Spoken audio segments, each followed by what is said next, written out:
नवी दिल्लीतल्या केंद्रीय संस्कृत विद्यापीठ आणि लाल बहादूर शास्त्री राष्ट्रीय संस्कृत विद्यापीठ तसंच तिरुपतीच्या राष्ट्रीय संस्कृत विद्यापीठाच्या वतीनं दरवर्षी आयोजित होणारा केंद्रीय उत्कर्ष संस्कृत महोत्सव यावर्षी नाशिकमध्ये भरवला आहे. उत्सवाच्या आज दुसऱ्या दिवशी औपचारिक उद्घाटन झालं. संस्कृत भाषेचा प्रसार आणि प्रचार करण्यासाठी 2022 सालापासून हा महोत्सव साजरा करण्यात येत आहे.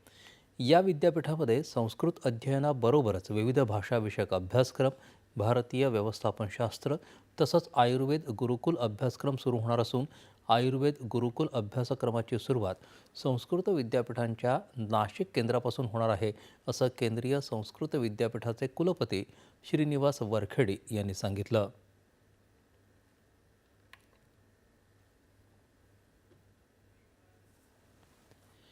केंद्रीय कृषी संकल्प अभियानाअंतर्गत कोल्हापूर